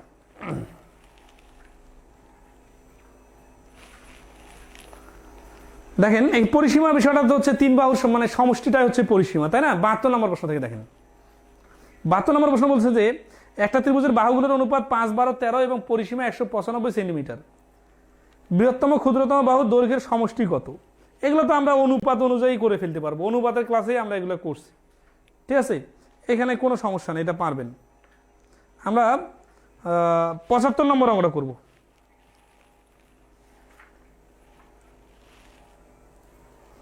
একাত্তর নম্বরের অ্যান্সার, 71 নম্বরে হচ্ছে যে ক্ষেত্রফল 264 আর ভূমি 22 হলে উচ্চতা কত? তাহলে হাফ গুণন ভূমি গুণন উচ্চতা ইকুয়াল টু 264। তাহলে 2 দিয়ে এটা কাটলে 11, 11 এই পাশে যা হলে 11 দুগুণা 22, 4 11 44, 24 ঠিক আছে তো? 71 নম্বর অ্যান্সার ঠিক আছে। 75 নম্বরটা করে দিই। 72 থেকে 74 এগুলো জাস্ট অনুপাতের সিম্পল অঙ্কের মতো। 75 নম্বর অঙ্কটা দেখেন,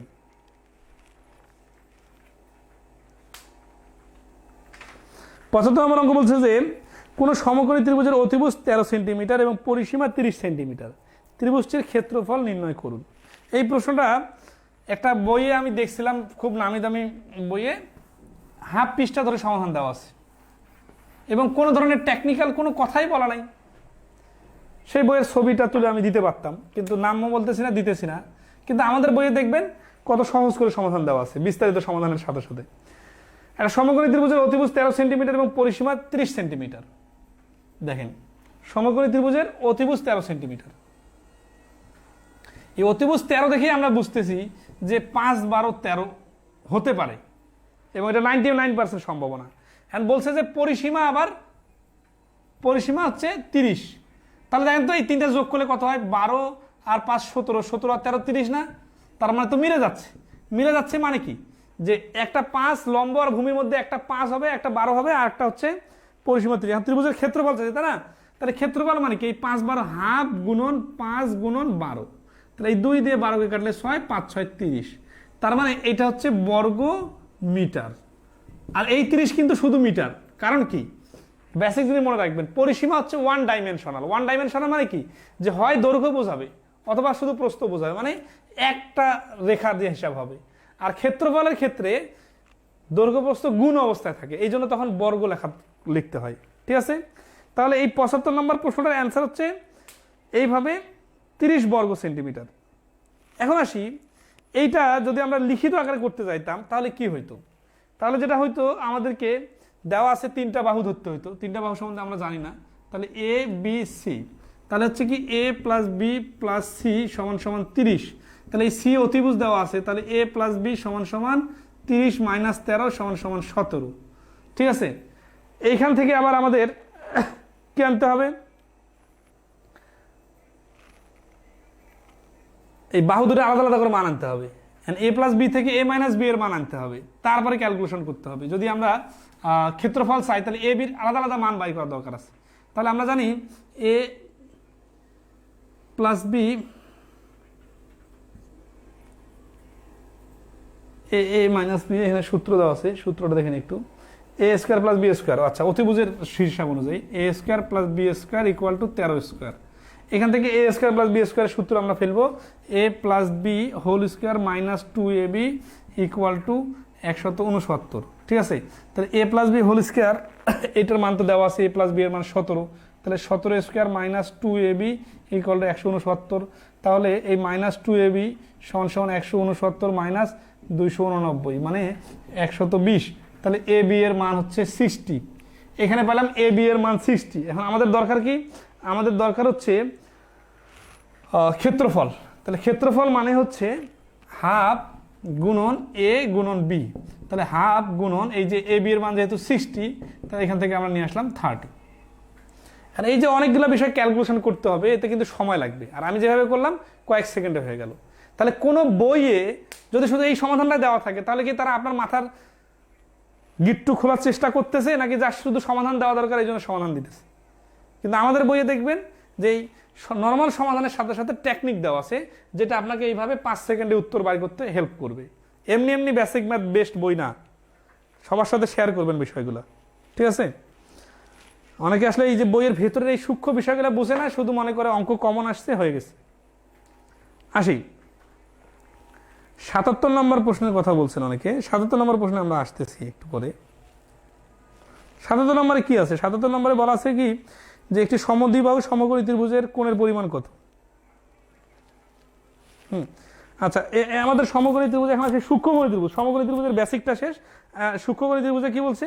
সূক্ষ্মকোণী ত্রিভুজে তো বুঝতে পারতেছেন যে একটা কোণ, ত্রিভুজের 3টি কোণ সূক্ষ্মকোণ 90 ডিগ্রি কম হলে, আচ্ছা কারণ একটা কোণ হলে কি হবে, অন্য কোণগুলো আবার অন্যরকম হতে পারে। ত্রিভুজের 3টা কোণে যখন সূক্ষ্মকোণ হবে তখন এটাকে বলা হচ্ছে সূক্ষ্মকোণী ত্রিভুজ। কারণ দেখেন সমকোণী ত্রিভুজেও কিন্তু সূক্ষ্মকোণ আছে, এই জন্য ত্রিভুজের 3টা কোণে সূক্ষ্মকোণী ত্রিভুজ।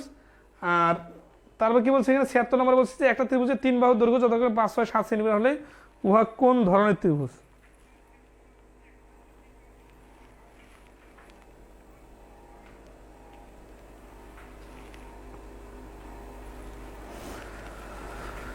হ্যাঁ, এটা থাক, 76 নম্বর, সমস্যা নাই।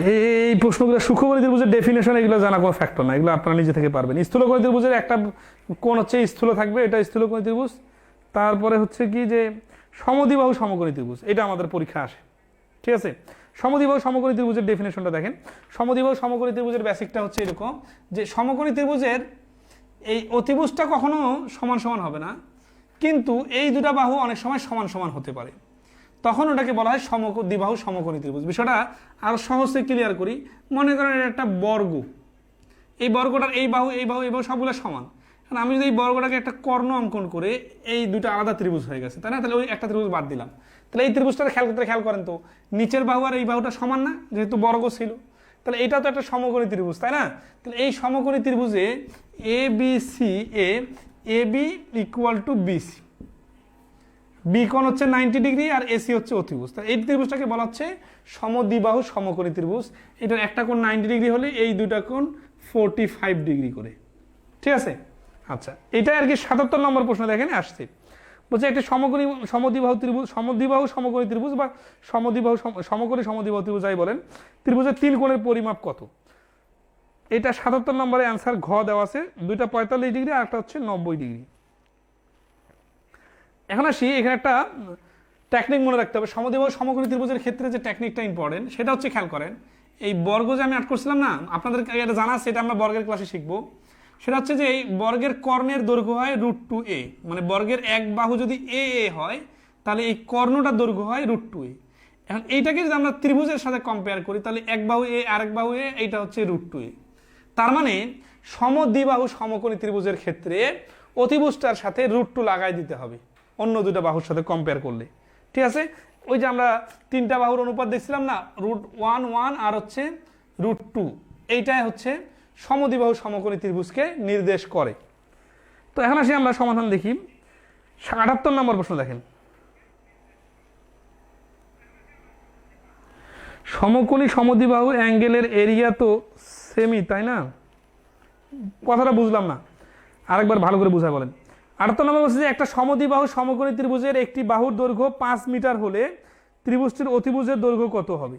তাহলে একটা বাহু যদি 5 হয়, মানে এটা যদি 5 হয়, এটাও তো 5, কারণ সমদ্বিবাহু, তাহলে এই অতিভুজটা কত হবে? √2, তার মানে 5√2 লেখা যায়, √2টা পরে দিয়ে 5√2। তাহলে এটা কিসের মতো দেখাচ্ছে? বর্গের কর্ণের মতো দেখাচ্ছে, এটা মনে রাখলে হয়ে যাবে। তাহলে 79 নম্বর প্রশ্নটা দেখেন। 79 নম্বর প্রশ্ন বলছে যে একটি সমদ্বিবাহু সমকোণী ত্রিভুজের অতিভুজের দৈর্ঘ্য 12 সেন্টিমিটার হলে ত্রিভুজটির ক্ষেত্রফল কত বর্গ সেন্টিমিটার? ঠিক আছে, আচ্ছা, তাহলে একটি সমদ্বিবাহু সমকোণী ত্রিভুজের অতিভুজের দৈর্ঘ্য 12 সেন্টিমিটার হলে, দেখেন অতিভুজের দৈর্ঘ্য 12 সেন্টিমিটার মানে কি?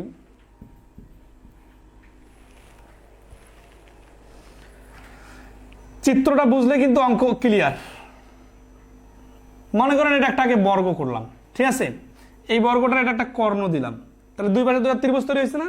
আর যদি ত্রিভুজ তৈরি হয় তাহলে এইটা হচ্ছে 12, তাহলে এটা যদি 12 হয় আর এটা আবার এই বাহু দুটো সমান সমান, তাহলে আমরা যদি এই ত্রিভুজটাকে ফোকাস করি যে ABC, এই ত্রিভুজ, তাহলে এই ত্রিভুজের ক্ষেত্রফল কত?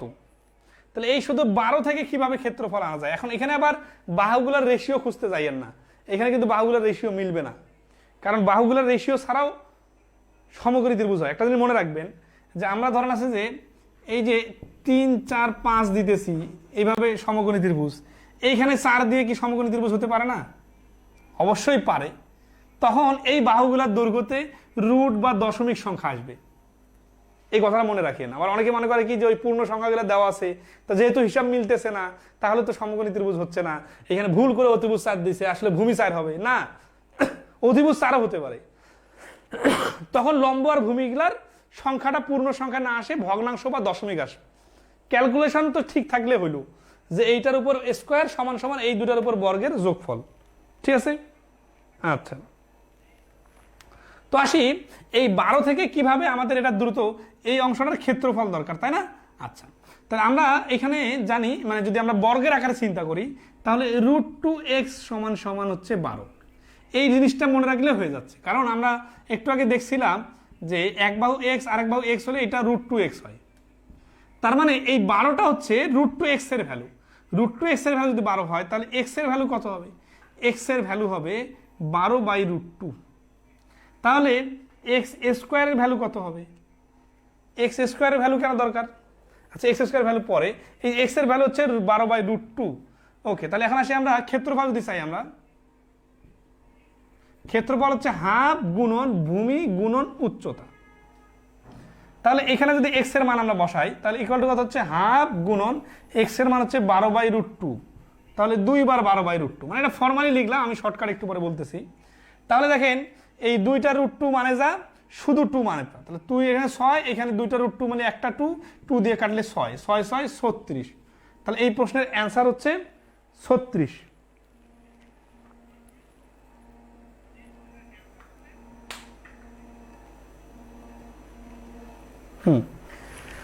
তাহলে এই প্রশ্নটার অ্যান্সার হচ্ছে 36। ওকে, আমরা আসি যে এখানে আরো কিভাবে আরো দ্রুত কয়েক সেকেন্ড উত্তর বলা যায়। মূল থিমটা মনে রাখতে হবে যে অতিভুজ যেটা বা কর্ণ যেটা সেটা হচ্ছে √2x, এই √2x এর মানটা থেকে আমরা বাকিটা ক্যালকুলেশন করলাম। এখন আসি, আমরা যদি আরো দ্রুত অ্যান্সার বলতে চাই তাহলে কিভাবে করা যায় সেটা দেখেন। আপনাদের কি এটা মনে আছে যে একটা সমকোণী ত্রিভুজের এই অতিভুজের উপর যে বর্গটা, এই যে বর্গটা, এই বর্গটার ক্ষেত্রফল কত বলেন তো? এই বর্গটার ক্ষেত্রফল হচ্ছে 12 স্কোয়ার মানে 144, কারণ এই পুরা বর্গটার ক্ষেত্রফল হচ্ছে 144। এই জিনিসটা তো সবার মনে আছে, তাই না? আচ্ছা, এবার আসলে খেয়াল করেন, সিরিয়াসলি খেয়াল করেন, এটা কিন্তু এই বাহুটা সমান। এখন দেখেন তাহলে এই যে ছোট বর্গটা, এই বর্গটা এই 144-এর অর্ধেক হবে না? 72। কেন অর্ধেক হবে? কারণ দেখেন এই পাশের বর্গ, এই বর্গ আর এই বর্গ, এই দুটো যোগ করলেও তো 144 হয়, তাই না? সিরিয়াসলি, তাহলে এই বর্গ আর এই বর্গ যোগ করে যদি 144 হয় তাহলে একটা ছোট বর্গ যোগ করলে 72 হবে। এখন দেখেন এই বর্গটার বাহু কোনটা থেকে আসছে, এই বাহুটা থেকেই তো এই বর্গ আসছে। তাহলে এই বর্গটার বাহুটা যদি আমরা উপরে একটা এরকম বর্গ আট করতাম, তাহলে ওইটা 72 হইতো কিনা বলেন? 72 বর্গ একক হইতো। তার মানে এই 12 অতিভুজ বিশিষ্ট এই বর্গটার ক্ষেত্রফল হইতো 72। তাহলে এটা তো পুরাটা না, এটা হচ্ছে অর্ধেকটা। তাহলে 72-এর অর্ধেক কত হবে? 72-এর অর্ধেক হবে 36। তাহলে এইখান থেকে একটা সূত্র আছে, এটা আমরা পরে দেখব, যে বর্গের কর্ণ ডি হলে বর্গের ক্ষেত্রফল, আমাদের বইয়ে আলোচনাটা আছে, সুন্দর করে দেখে নেবেন, হাফ ইন্টু ডি স্কোয়ার। তার মানে এখানে বর্গটা যদি 12 হয়, কর্ণটা দেখেন এটা একটা বর্গ না, বর্গের কর্ণ হচ্ছে 12, তাহলে হাফ ইন্টু 12 এর উপর স্কোয়ার, তার মানে হাফ ইন্টু 144 এর অর্ধেক হচ্ছে 72। সিরিয়াসলি খেয়াল করেন, তাহলে এটা হচ্ছে কিন্তু সার্বজনীন একটা সূত্র, যেটা দিয়ে আমরা কি করলাম, এই পুরো বর্গটার ক্ষেত্রফল পাইলাম। কিন্তু আমাদের যখন ত্রিভুজের কথা আসতেছে, তখন এই যে 144কে আমরা অর্ধেক করতেছি, তাতে আমাদের ছোট বর্গটা আসতেছে, আমাদের আরো অর্ধেক করলে ত্রিভুজের ক্ষেত্রফল আসবে। তাহলে আরো অর্ধেক করার জন্য আমরা হাফ না দিয়ে 1/4 ডি স্কোয়ার দিব, তাহলে আমাদের অ্যান্সার ডাইরেক্ট চলে আসবে। কিভাবে আসবে? 4 ইন্টু 144 না, 1/4 ইন্টু 144 সমান সমান হচ্ছে 36। তাহলে এই প্রশ্নের অ্যান্সার হচ্ছে 36। ঠিক আছে, ওকে। তাহলে আমরা আরো দু একটা প্রশ্ন দেখি, এবং এই প্রশ্নগুলো কিন্তু নিয়মিত পরীক্ষা আসে। যে অতিভুজের দৈর্ঘ্য দেওয়া থাকে সমদ্বিবাহু সমকোণী ত্রিভুজের, আর কি চাই? ক্ষেত্রফল চাই। যেমন 80 নম্বর প্রশ্নটা দেখে, আমি কিন্তু চিত্রের সাথে সমন্বয় করে দিতেছি এবং বিভিন্ন অ্যাঙ্গেল থেকে বোঝানোর চেষ্টা করতেছি। আপনারা যারা একটু কম বুঝবেন তারা একটু 2-3 বার দেখার চেষ্টা করবেন, কারণ এই কথাগুলো নতুন তো। আপনারা হয়তো আমাকে মনে করতেছেন যে আরো একবার বলি, আরেকবার তো আমি নতুন কিছু বলবো না, ওই কথাগুলাই বলবো। যেমন দেখেন 80 নম্বর প্রশ্নে, 80 নম্বর প্রশ্নটাতে কি আছে? এই সমদ্বিবাহু সমকোণী ত্রিভুজের অতিভুজটা দেওয়া আছে 16। তাহলে আমি যদি এই 16-এর উপর স্কোয়ার বানাই ফেলি, তাহলে এই যে এই বর্গটার ক্ষেত্রফল আসবে কত? 16 মানে হচ্ছে 256। এখন এই ত্রিভুজটা হচ্ছে, এই যে বর্গটা আছে না, এই ত্রিভুজের অতিভুজের উপর অঙ্কিত বর্গটা, এই বর্গটার অ্যাকচুয়ালি 4 ভাগের 1 ভাগ। ঠিক আছে, 4 দ্বারা ভাগ করলে আসবে কত? 4×6 24 আর 4×4 16 64। এখন বলতে পারেন কিভাবে বুঝলেন 4 ভাগের 1 ভাগ? সেই আলোচনা তো আগেরটা করলাম, এখানে আবার একবার রিপিট করে দেই। সেটা হচ্ছে কি, এই বড় পিথাগোরাসের আকারে চিন্তা করেন, এই বড় বর্গ যেটার ক্ষেত্রফল 256, এই বড় বর্গটা এই যে ভূমির উপর একটা বর্গ আর এই লম্বের উপর একটা বর্গ, এই দুটা বর্গের যোগফলের সমান। তাহলে এইটা যদি 256 হয়, এইটা কিন্তু হবে তার অর্ধেক, মানে 128। এটাও হবে 128।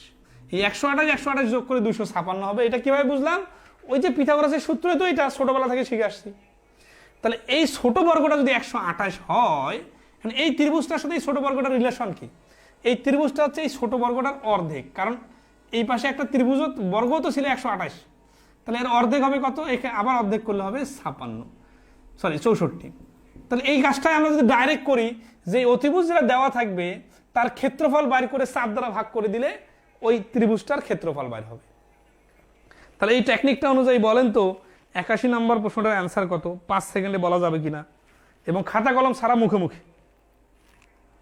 81 নম্বরটার অ্যান্সার বলছে, একটি সমদ্বিবাহু সমকোণী ত্রিভুজের অতিভুজের দৈর্ঘ্য 10 সেন্টিমিটার হলে ত্রিভুজের ক্ষেত্রফল কত?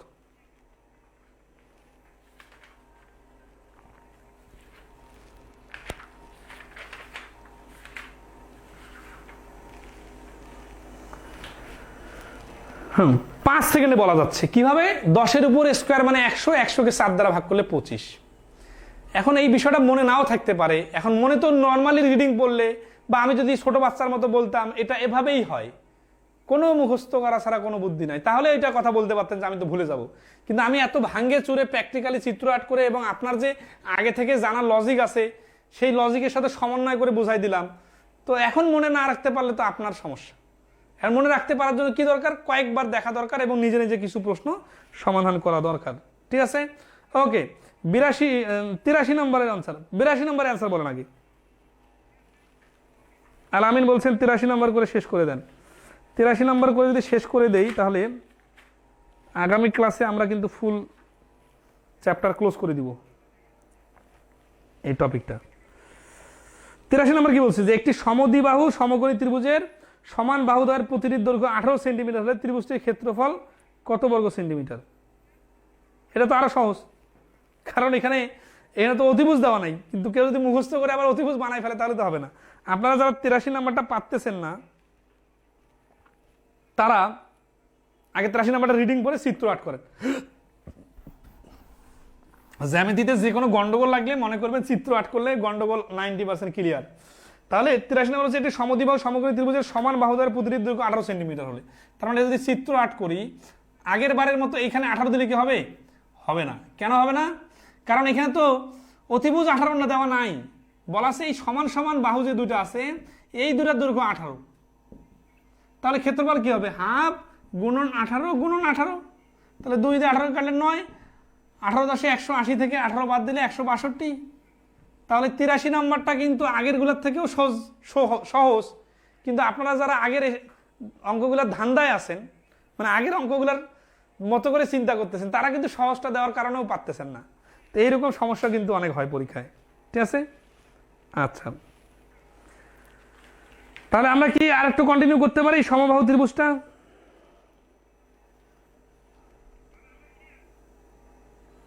একুশটা 56 না, আমি আর কন্টিনিউ করব না, কিন্তু আপনাদের কিছু পড়া দিই।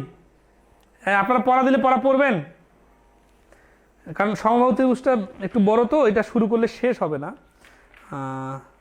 তবে শেষ করার কোনো প্রয়োজন নাই, জাস্ট একটু আলোচনাটা একটু আগায় রাখি। সেটা হচ্ছে যে সমবাহু ত্রিভুজের ক্ষেত্রে আপনারা যা সূত্রটা ভালো করে পড়বেন, আমি আগামী ক্লাসে সূত্রটা কিভাবে আসলো সেটাও দেখাই দিব, ঠিক আছে? সমবাহু ত্রিভুজের সূত্রটা বুঝলে পরবর্তীতে সমদ্বিবাহু এবং বিষমবাহু এগুলা একটা করে প্রশ্ন সমাধান করে দিলে আপনারা পারবেন। আগামী ক্লাসে ইনশাল্লাহ আগামীকালকেই এই ত্রিভুজ টপিকটা শেষ হবে, ঠিক আছে? তো পড়াটা দিলাম সেটা হচ্ছে কি সমবাহু ত্রিভুজ, সমদ্বিবাহু ত্রিভুজ আর বিষমবাহু ত্রিভুজ, এইটার তিনটারই সূত্রটা আপনারা পড়বেন এবং এই সূত্র দিয়ে একটা করে প্রশ্ন সমাধান করবেন, এটা আপনাদের পড়া। এবং এটা প্রত্যেক জনে যারা আগামীকালকের ক্লাসে জয়েন করতে চাচ্ছেন এখনই এই 10 মিনিট সময় দিয়ে আমাদের বই বাড়ি করে 916 এবং 917 নাম্বার পৃষ্ঠা এখানে আলোচনাগুলো শুরু হয়েছে, এটা দেখে নেবেন যে সমবাহু, সমদ্বিবাহু এবং বিষমবাহু এই তিনটা ধরনের ত্রিভুজের সূত্র যে আছে, তিনটা ক্ষেত্রফল বের করা ত্রিভুজের সেই সূত্র, এবং এই সূত্র দিয়ে একটা করে মাত্র প্রশ্নের সমাধান শিখবেন। তাহলে আগামী ক্লাসে আমরা একটু ফাস্ট আগায় যাব, পাশাপাশি হচ্ছে কি কৌশল কিভাবে দ্রুত করা যায় সেগুলো দেখব। ইনশাল্লাহ আগামী ক্লাসে ত্রিভুজের চ্যাপ্টারটা শেষ হবে, আর তারপরে আমরা শুক্রবারে চেষ্টা করব চতুর্ভুজ শুরু করে দেওয়ার, ঠিক আছে? আমার টার্গেট আছে যে এই মাসের মধ্যে জ্যামিতিটা মোটামুটি শেষ করে দেওয়ার, ঠিক আছে? তো সবাই ভালো থাকবেন, আজকে এই পর্যন্তই। ধন্যবাদ সবাইকে, শুভরাত্রি।